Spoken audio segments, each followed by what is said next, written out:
वंदे मातरम। कर्मचारी साथियों, राजस्थान सरकार वित्त लेखा और कोष विभाग की तरफ से महत्वपूर्ण अपडेट है। समस्त विभागाध्यक्ष को एक लेटर लिखा गया जिसमें मार्च महीने का जो भी सैलरी है जो दे अप्रैल में होगी, यानी अभी कुछ दिनों बाद में, यानी सैलरी बिल प्रोसेस तो होना शुरू हो गए, लेकिन 1 तारीख के बाद में जो भी पेमेंट मिलेगा उसके संबंध में कुछ महत्वपूर्ण जानकारियां आपके साथ साझा कर रहा हूं। और आगामी दिनों में IFMS 3.0 पे क्या क्या परिवर्तन होने वाले हैं, क्या क्या अपडेट आने वाले हैं, उसके बारे में भी यहाँ विस्तार से दिया हुआ है। तो ये आज 27/3/2024 का अपडेट है। विषय मार्च 24 यानी मार्च 24 के सम वेतन बिलों के संदर्भ में दिशा निर्देश है।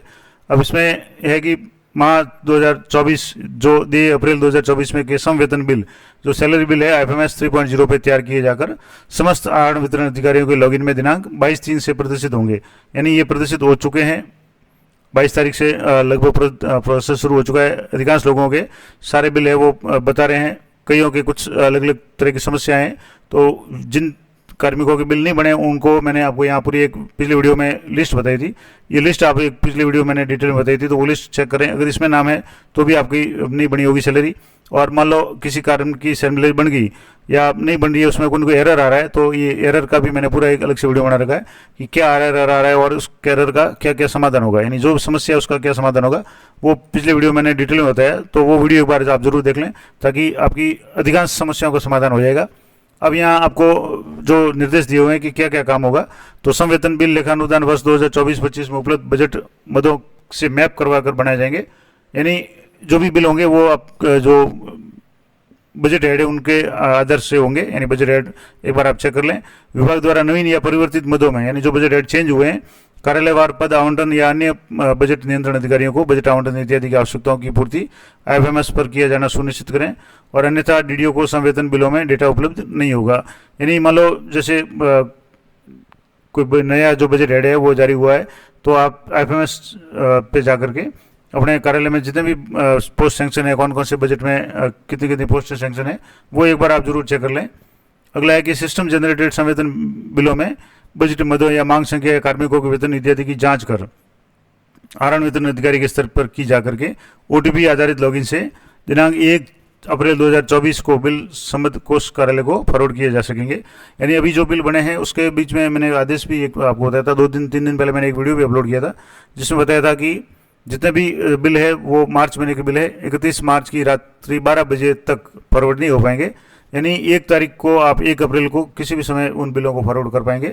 उससे पहले आप अच्छी तरह से बिलों को चेक कर लें। जिस भी कार्मिक के किसी तरह की कोई भी समस्या आ रही है तो उसको आप एक बार सॉल्व कर लें। मैंने पूरे एरर के भी अलग से वीडियो बना रखे हैं, पूरे डिटेल में बताया कि क्या क्या एरर आ रहा है, उसका क्या क्या समाधान है।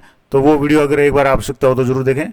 अगला है कि सभी संवेतन बिलों में अनुमोदित DA के प्रदर्शित प्रभाव को भी जांच कर लिया जाना अपेक्षित है। यानी जैसे मार्च महीने के जो भी DA है वो 50% होना चाहिए जो भी स्थायी कार्मिक है। साथ ही आयकर की देयता का प्रोजेक्शन या गणना भी ITMS से लिख किए जाकर प्रदर्शित की जाएगी, जिसकी जांच भी अपेक्षित है।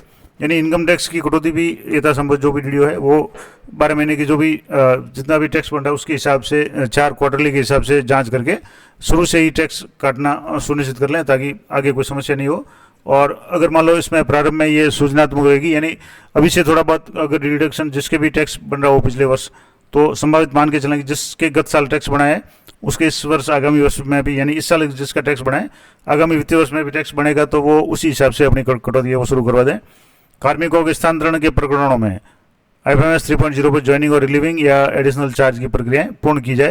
यानी अभी भी कई लोगों के जो स्थानांतरण हुए हैं, ज्वाइनिंग या ट्रांसफ़र का जो मॉड्यूल दिया हुआ है उसमें भी थोड़ी सी तकलीफ आ रही है, तो उस पर ही आपको किसी भी कार्मिक को ज्वाइन या रिलीव करना है IFMS 3.0 पर ही, और ये सारी प्रक्रिया पूरी की जाए। और पूर्व के माहों के सम वेतन बिल, यानी पिछले महीने के जो भी कोई बकाया बिल वगैरह है जिसमें DA एरियर है या सैलरी एरियर के बिल है, वो भी 1 अप्रैल 2024 से समस्त प्रकरणों में IFMS 3.0 से ही बनाए जाने सुनिश्चित किए जाएँ। ये बहुत बड़ी महत्वपूर्ण अपडेट है कि अभी तक जो था कि सैलरी के बिल ही IFMS 3.0 पे बन रहे थे, लेकिन आगामी 1 अप्रैल से, यानी अभी 4-5 दिन बाद में 1 अप्रैल से जितने भी बकाया DA के बिल होंगे, DA एरियर होगा या सैलरी एरियर होगा, जो भी सारे बिल होंगे वो सारे IFMS 3.0 से ही होंगे। इसका मतलब है IFMS 3.0 पे नए नए ऑप्शन से वो शुरू हो जाएंगे, जैसे एरियर बनाने का, सैलरी एरियर का ऑप्शन, DA एरियर का ऑप्शन वगैरह। तो कई साथी बार बार ये पूछ भी रहे थे कि DA 4% जो बड़ा है जनवरी फरवरी का जो डीए का एरियर है वो किस तरीके से बनेगा, तो वो भी ऑप्शन है, वो 1 तारीख से लगभग शुरू हो जाने की संभावना है। एफएमएस 3 पर ही कुछ न कुछ अपडेट आएगा। अभी तक जो भी अदर देन सैलरी जो भी बिल हो रहे थे वो पे मैनेजर पे बन रहे थे, लेकिन धीरे धीरे सारा जो सिस्टम है एफएमएस 3.0 पे शिफ्ट हो रहा है। तो ये इस श्रेणी में या इस श्रृंखला में डीए के बिल है और सैलरी एरियर के बिल है वो भी आगामी महीने से एफएमएस 3.0 पे हो जाएंगे। अगला अपडेट है कि एफएमएस 3.0 पे उपलब्ध कार्मिकों के डेटा का वेरिफिकेशन कार्यालय अध्यक्ष और आनंद वितरण अधिकारी के स्तर पर सुनिश्चित किया जाए, यानी सभी कार्मिकों का जो डाटा है वो वेरीफाई करना है। जो भी डीडीओ या जो भी एचओडी कार्यालय अध्यक्ष वगैरह जो भी है वो अपने अपने अधीनस्थ जितने भी कार्मिक है उनका एम्प्लॉय का डाटा है वो वेरीफाई कर लें ताकि आगे कोई समस्या नहीं आए। अगला है कि विभाग अध्यक्ष स्तर पर एफएमएस 3.0 से ही कार्यालय अध्यक्ष और आनंद वितरण अधिकारी के डिक्लेरेशन किए जाने सुनिश्चित किए जाए। ये विभाग अध्यक्ष एचओडी लेवल की बात है जो डीडीओ को नियुक्त करते हैं, और एडिशनल चार्ज के ऑप्शन भी एचओडी लॉगिन में दिए हुए हैं। तो ये एचओडी लेवल की बात हो गई। सामान्य जो अपडेट सभी कार्मिकों के लिए या डीडीओ के लिए थी वो पहले तो ये थी कि सभी कार्मिकों का डाटा वेरीफाई करना है। इसके अलावा अदर देन सैलरी जो बिल अभी तक पे मैनेजर पे थे, डीए एरियर और डीए सैलरी एरियर के बिल है वो 1 अप्रैल से सभी बिल है वो एफएमएस 3.0 से जनरेट होंगे। इसके अलावा जो भी कार्मिक की ज्वाइनिंग या रिलीविंग है वो भी एफएमएस 3.0 से ही करनी है। इसके अलावा संवेदन बिलों में डीए को आपको सभी कार्मिक जो भी अधिकारी है खास करके डीडीओ है वो सभी कार्मिकों के डीए को एक बार चेक जरूर कर लें। मैंने कार्मिक अपने खुद का डीए भी कैसे चेक कर सकते हैं, इस माह का सैलरी वेतन बिल बना या नहीं बना कैसे देखेंगे, और उसमें डीए अपडेट हुआ या नहीं हुआ, इसके संबंध में मैंने कुछ दिन पहले डीए चेक का वीडियो बनाया था।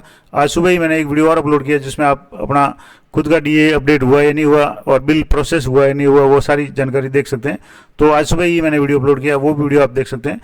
तो और इसके अलावा इसमें एक और इम्पोर्टेंट बात है कि 31 मार्च की रात्रि के मध्य रात्रि के बाद में यानी 1 अप्रैल से ही बिल फॉरवर्ड होंगे, उससे पहले फॉरवर्ड नहीं होंगे। तो जो भी आपके कुछ कमियां बिल में रही हो वो आप 31 मार्च तक उसको पूरा करके आप बिल को वापस जनरेट कर लें मैनुअल में जाकर के, और 1 तारीख को आप बिल को फॉरवर्ड कर सकते हैं। ये महत्वपूर्ण जानकारी थी, लेटेस्ट अपडेट थी एफएमएस 3.0 से संबंध में। आशा करता हूँ ये जानकारी आपके लिए उपयोगी रहेगी। इसी तरह की अपडेटेड जानकारी के लिए चैनल पर बने रहें। मिलते हैं नेक्स्ट वीडियो में, तब तक जय हिंद जय भारत।